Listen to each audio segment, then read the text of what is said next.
The reason I did Scarface, or how it came to my attention, is I was watching the old Paul Muni film about 3 o'clock one morning when I couldn't sleep, or one evening when I couldn't sleep, and it occurred to me that a film like that, a film like Scarface, the rise and fall of an American gangster, had not been done. Certainly not been done recently.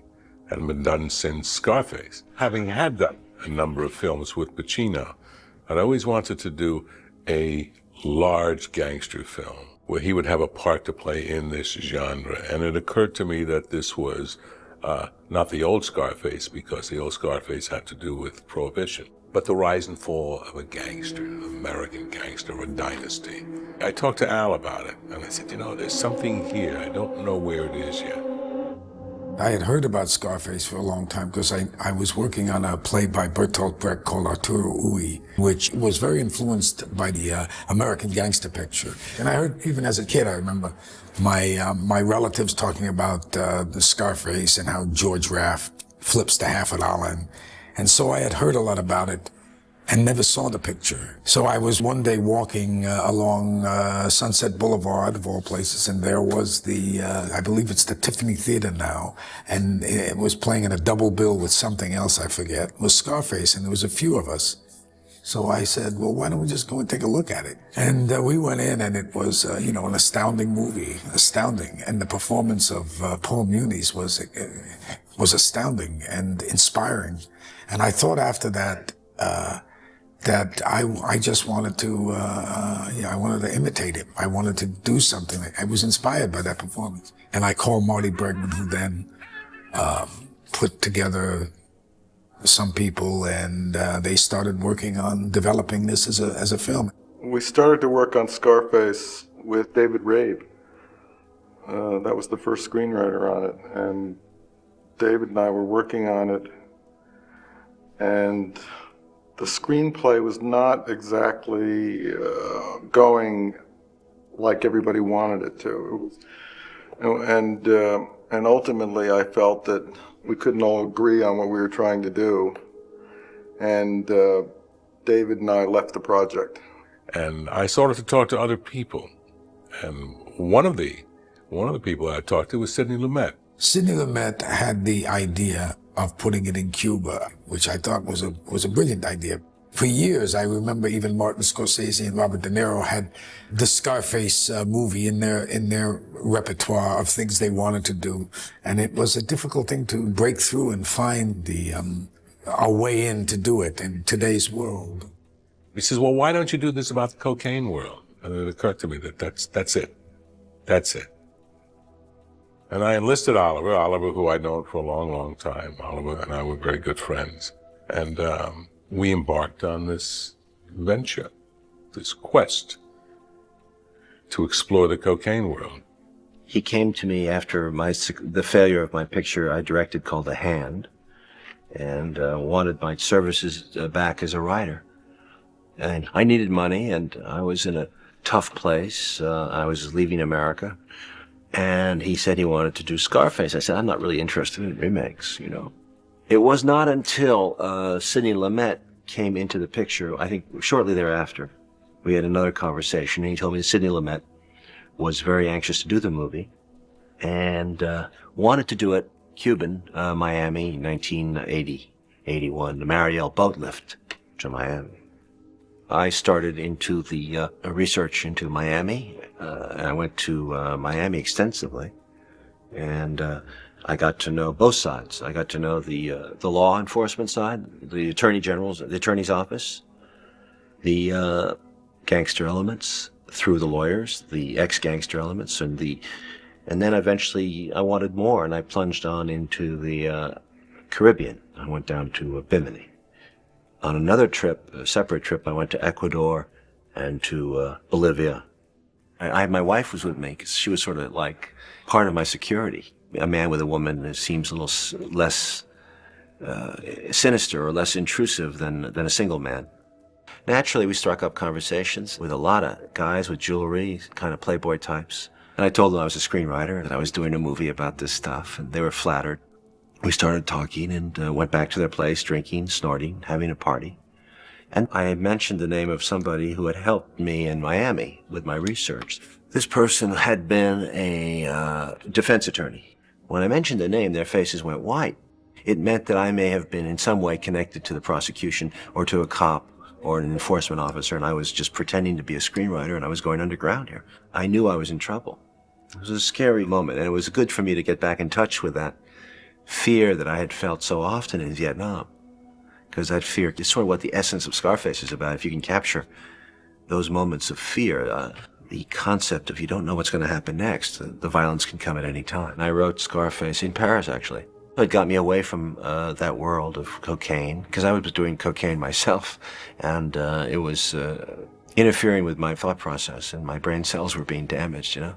So I really needed to get away from America, because I knew too many people here who were doing coke. It was a time of cocaine and excess.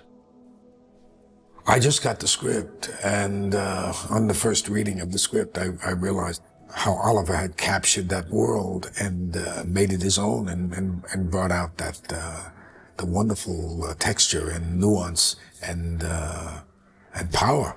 When Sidney read the screenplay, he didn't quite like it. He felt it should take more of a political direction, and I thought that not only wouldn't work, it wasn't true. He thought it was too violent and over the top, and wasn't what he wanted to do. So he left the project, which was disappointing. And obviously I would have loved to have directed. I had directed The Hand and Seizure, but it was a big film with Pacino, and they would not let me direct it. I went out and looked for another director, and ultimately found De Palma, who saw the film as I saw it, as Oliver had written it. When I first started with David Rabe, we had more or less tried to start with the original Scarface, Italian, Chicago. The script that came to me ultimately that Bregman had developed with Stone was completely different. Nothing I had ever envisioned, and that's why I liked it so much, because it was a whole new way of approaching this material. And those elements were in the original script. I liked the material specifically because, to me, it was sort of like a modern metaphor for the Treasure of Sierra Madre, where cocaine becomes gold, and it's a kind of the American dream gone crazy, where you have this product that you can turn into millions of dollars, but in the process you destroy your life. And it's sort of like the capitalist dream gone bizarre and berserk and as crazy as it can get, and completely self-destructive. I think the direction that we chose was pretty much embodied in the original Scarface. The elements that were basic in the construction of the Muni Scarface. It was the sister, the mother, the Manola, the Manny character, okay? His love affair with his competitor's girlfriend. I mean, all of these things were in the original Scarface. And Oliver, being the brilliant writer that he is, invented the rest of it. Bregman made some very, very important and very helpful suggestions. Pacino had some good ideas. Brian De Palma came onto the project and was very supportive. And when we came to shoot the film, he allowed me to take part in the film, be there and study it. You know, Al is very much interested in the material and how the characters developed and how it's plotted out. And Oliver, of course, has very strong opinions, and it was a kind of lively collaboration, as I recall. I would say the most defining experience about Scarface was my first opportunity to work with a truly great actor. Working with Al, he's like an incredible talent. All of the films that I have made with Al, I have created for him. Specifically for him, specifically for the things that I thought he could do best playing. I have a long and an old relationship with Pacino. I represented him when he first started. So I have a great knowledge of his instrument, which helped me in Scarface and the other films I made with him. I felt that this Scarface was a piece of so many different kinds of gangsters we've seen. He was representative of a collective person. He wasn't organized so much. He seemed almost like a renegade in all of this. Even though he would comply, you knew eventually that he couldn't stick to any format, any controlled environment. He was out of control, which was an attractive thing in his character to play. But it was a long, arduous casting process. Stephen was somebody that we saw right in the beginning and liked right in the beginning. I was born in Cuba in '56. Actually, I was born the day that Fidel Castro arrived from Mexico, ready to start the revolution. My dad, at a certain point, decided that things were not going to get any better. So he gathered us together and he took us to the airport, my little brother, myself, and my mom. It's 1960. They got off the ground, and once they were in airspace, in the international airspace, he said, I'm not going back. I'm out. I'm gone. So he arrived in Miami. He had a dime in his pocket. And we lived from house to house, from different people's houses in the first few months, and did the whole exile experience. Over the years, I grew up to be an American. That's what I wanted to be. I wanted to be like the kids in my school who didn't have Spanish surnames. Got through high school, went to Europe, saw Europe, and came home, and I said, I've got to do something. I went to junior college just to kind of kill time, and then and I walked into an audition for a play, for a Tennessee Williams play. Stephen Bauer was chosen to play the second male lead in this after he had read for us. His background certainly didn't indicate that he could stand up on screen next to Al, because most of the scenes were with Pacino. And if you look at any of Pacino's work, it's very difficult to watch any other actor if he's on the screen. And Stephen, in a reading, convinced us very quickly that he was the right person for this. Eventually, okay, you're going to meet Al. He was in Brian's office, and I went over there, and it was love at first sight, though. It was great. I walked in, and he was there, he was there, and he's just he's like a kid, and we hit it off, like immediately.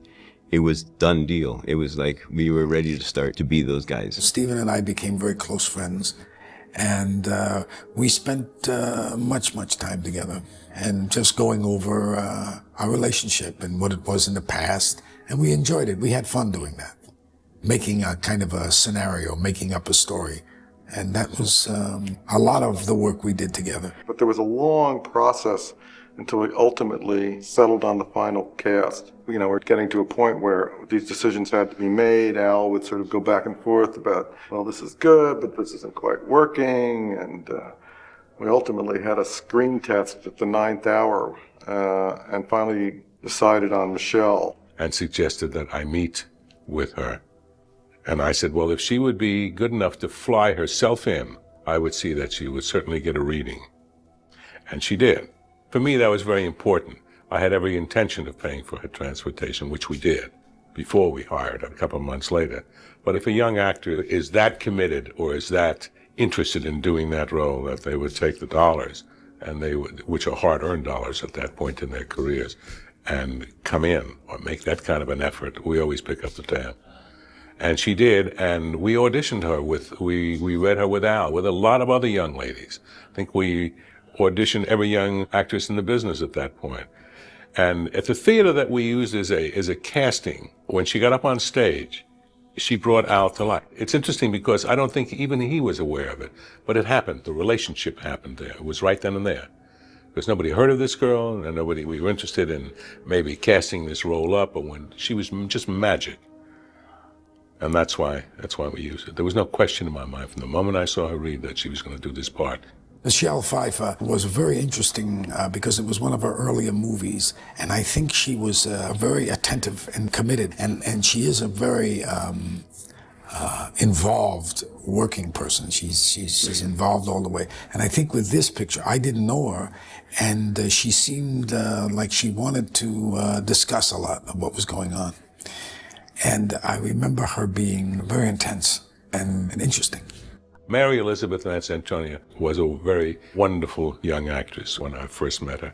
And we picked her like we picked Michelle Pfeiffer. We read her, and she was magic. And she was the person. She was Gina.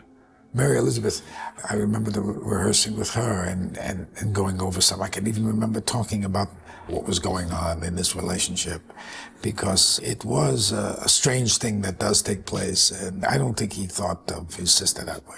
But he felt a love for her, and he felt a purity for her that obviously represented something to him. He endowed her with this kind of innocence and saintliness It was an odd thing and an interesting thing to have in a movie. It had a certain tragic element to it.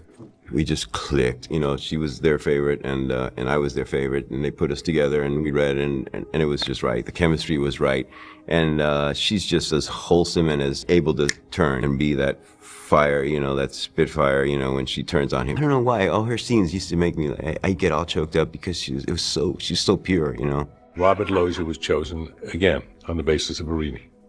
Robert Loggia is a fine actor, and he fit the role, and he did an exemplary job. I thought Robert Loggia seemed to just embody this guy, and he was. I felt very daring in his portrayal. He and F. Murray Abraham, I thought both of them contributed a great deal to the movie. The group that we surrounded Pacino with in the film were all Cuban, basically all Cuban. Anytime that there was a problem in the accent, in Al's accent, they had the right to interfere and suggest that he was off with it. Robert Easton was a tremendous help to me with the dialect, and also the Cuban people who I met and spoke with, who gave me a lot of insights into some of the mannerisms and stuff, all of which I tried to put into a capsule and swallow and see what would come out.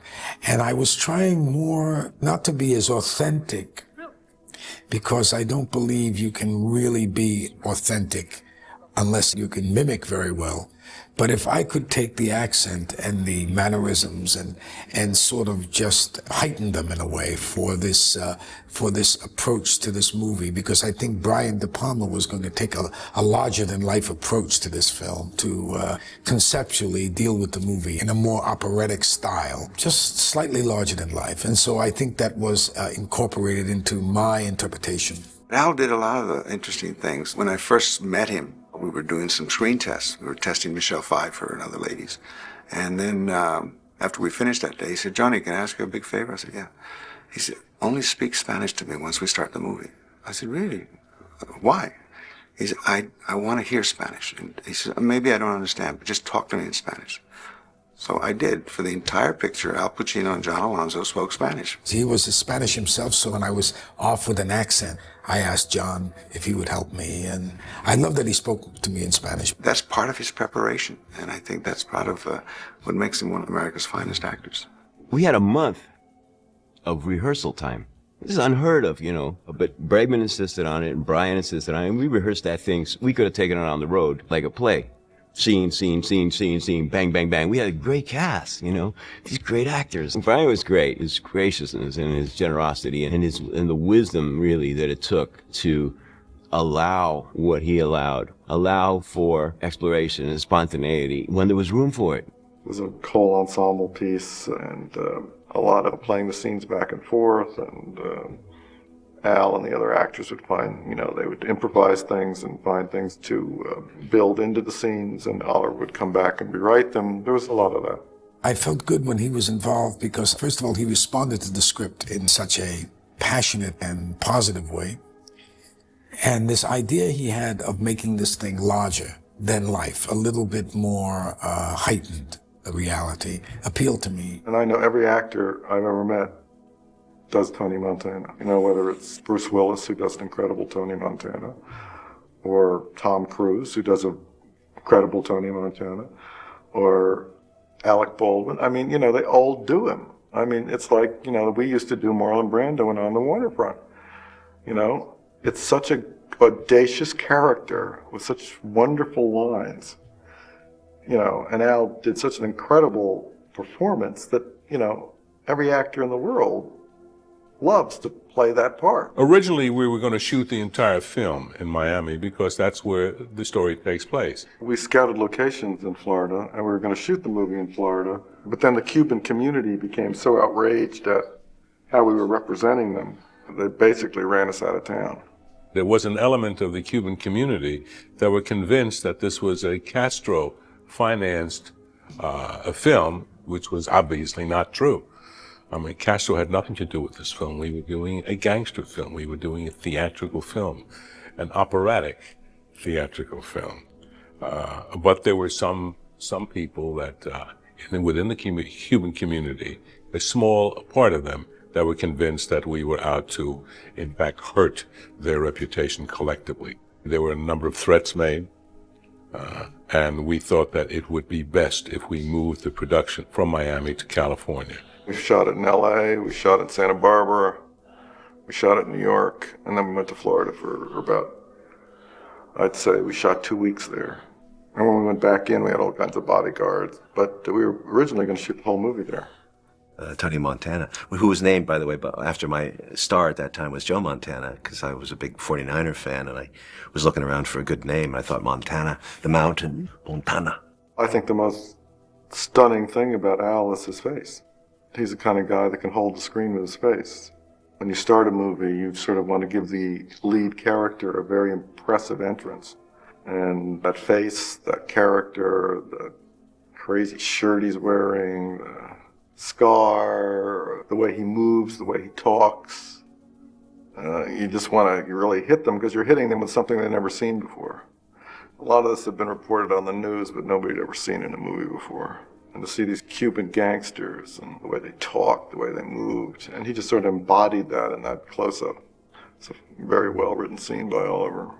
I think Brian's ideas on the opening of Scarface were very interesting to me, and it was very, again, against the grain, so to speak.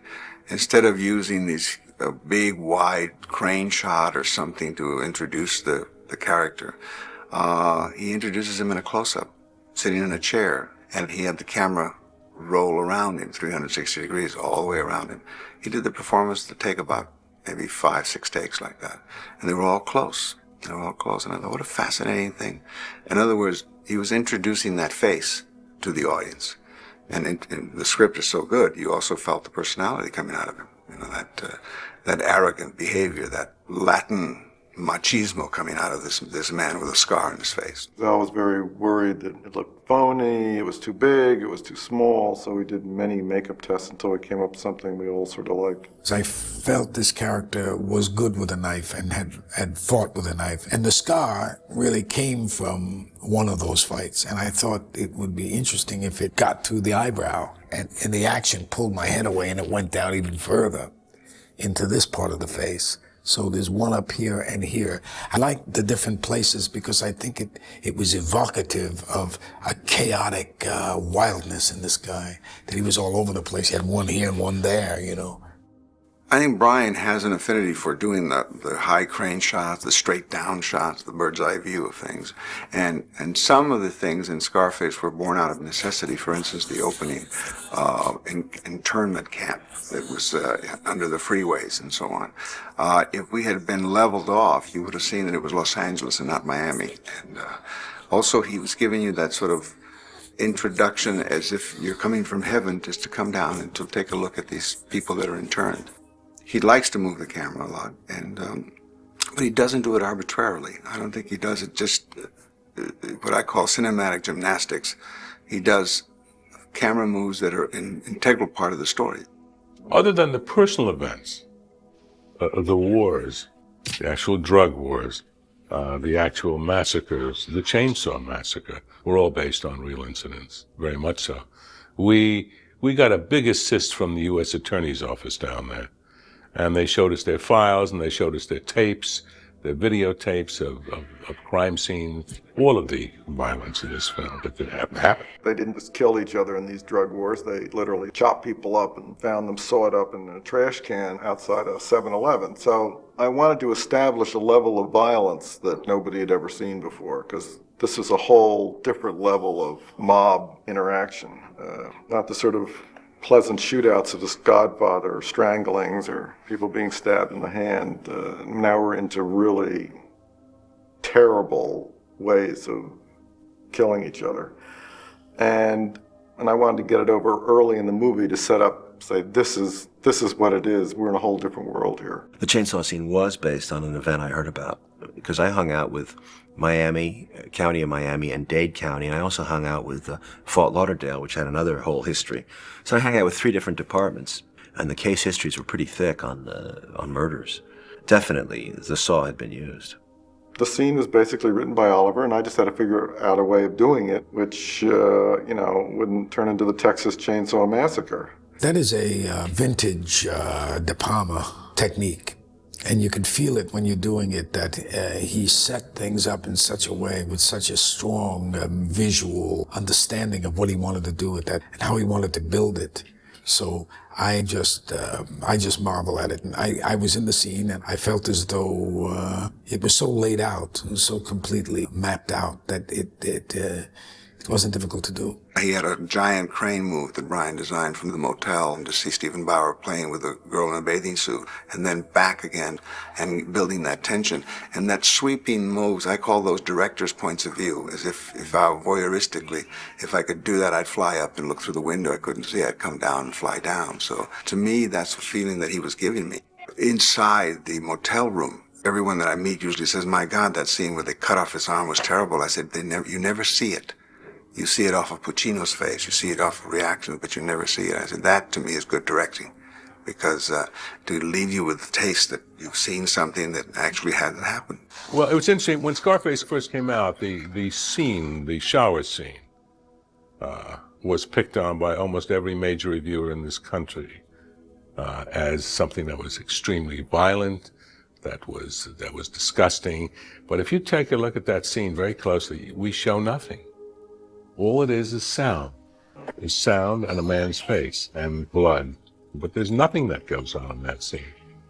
You saw nothing. It was something that permeated the audience's imagination, which was brilliant filmmaking. Brilliant. It was I mean, that's probably one of the most interesting that Brian ever did. When you do a scene like that, there are props around that you use or don't use. And though we may have had body parts to be hanging, if we shot them, we never used them, or we didn't shoot them. But the intention was always to suggest what was happening. You could hear it. You didn't have to see it.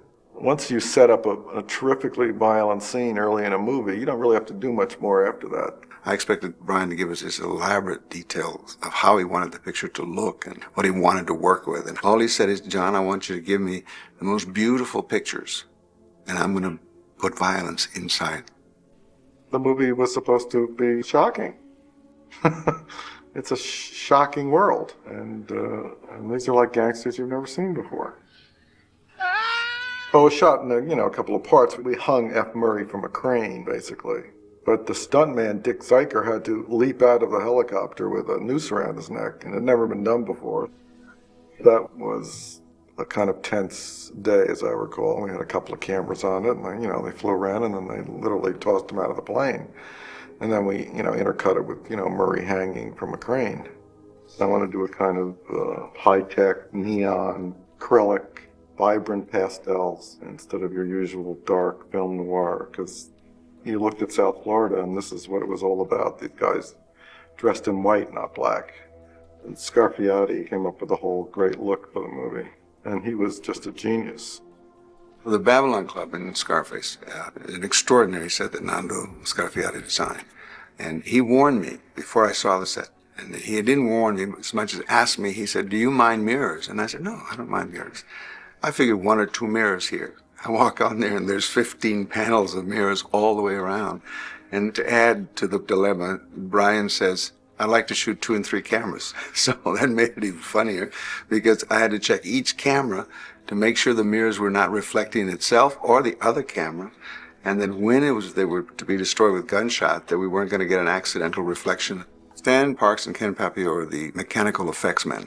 These guys were in charge of the explosions, the pyrotechnics and all that. They're extremely talented men. And the fear that I had, everybody had, that these mirrors exploding so close to Pacino, that, flying glass and so on, because they couldn't really be plastic. See, because if they were plastic, they wouldn't break.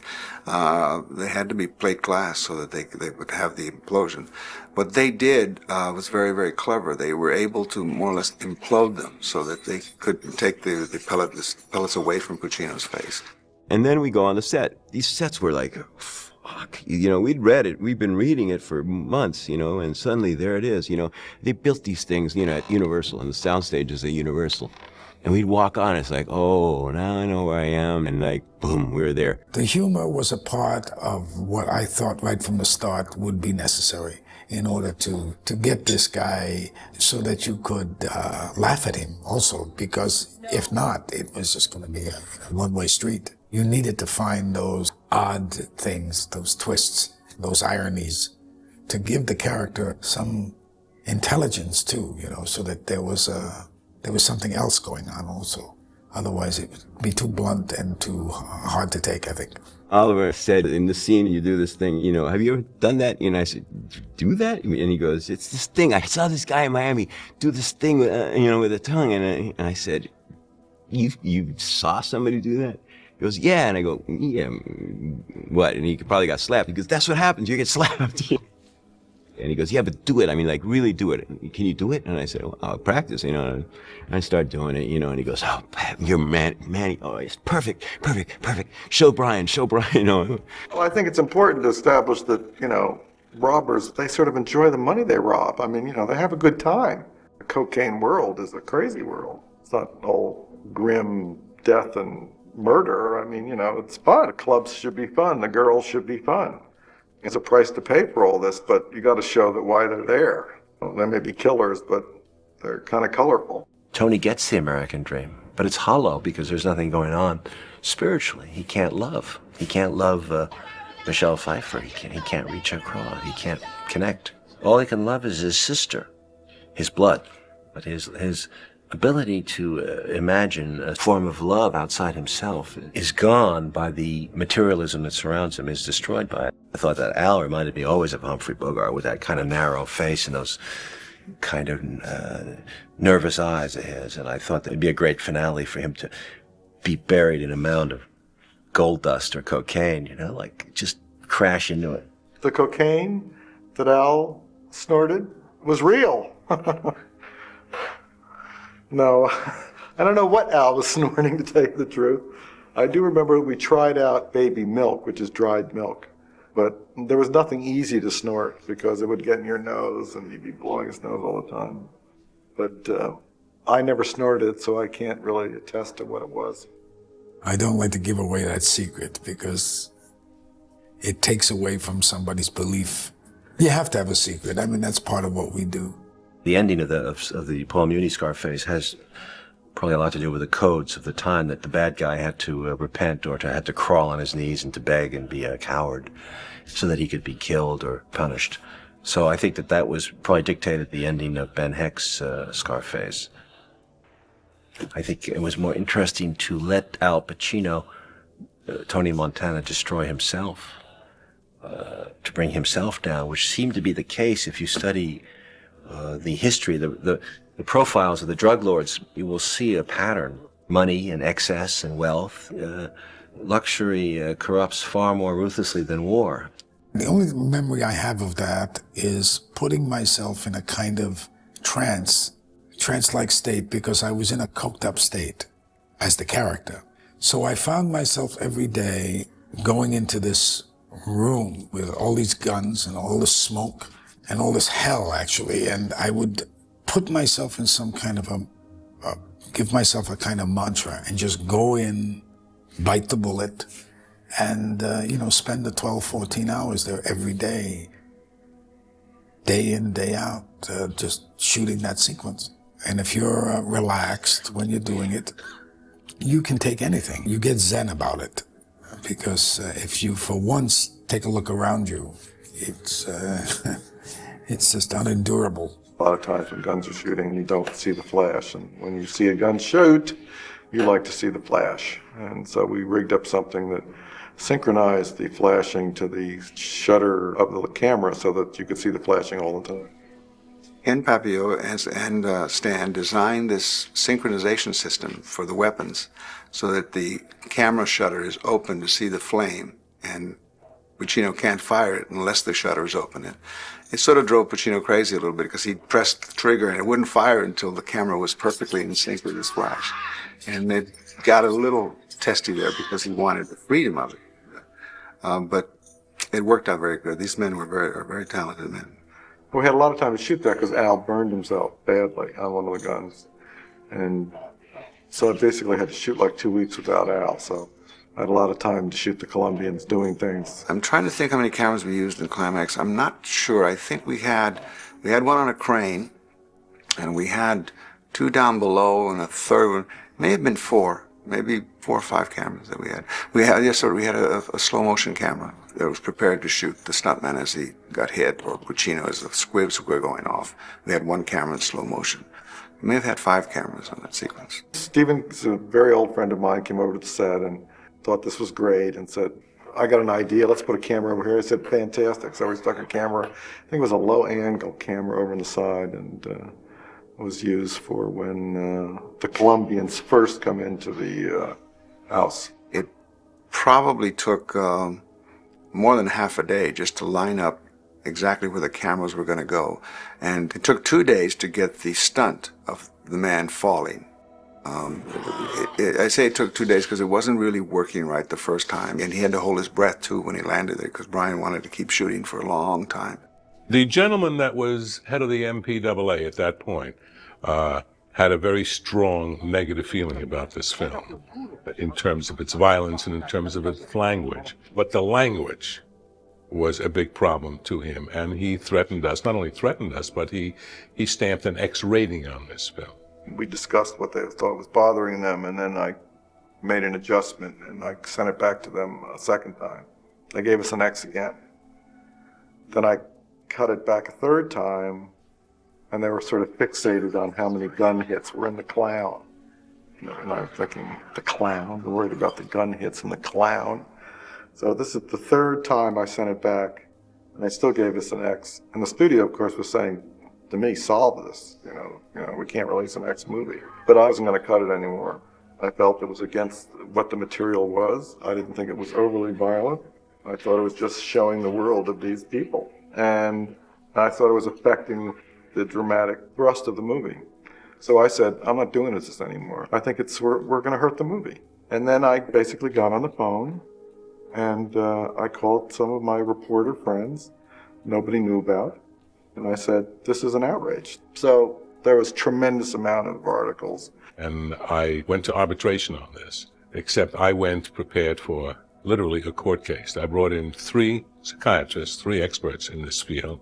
I brought in Time magazine. I brought in the police officer, the head of the Organized Crime Bureau from Miami, in terms of how this would affect children. The fact that it was an anti-drug film and how important it was for it to be made.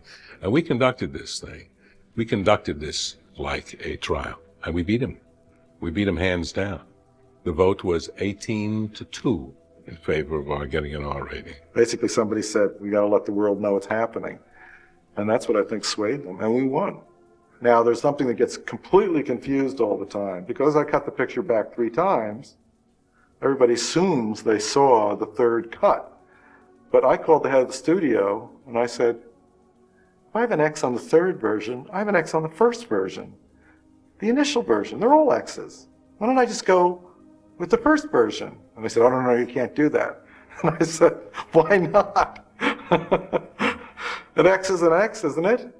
When I first saw the movie, I thought that Brian had achieved that operatic style. I thought it would be controversial, though.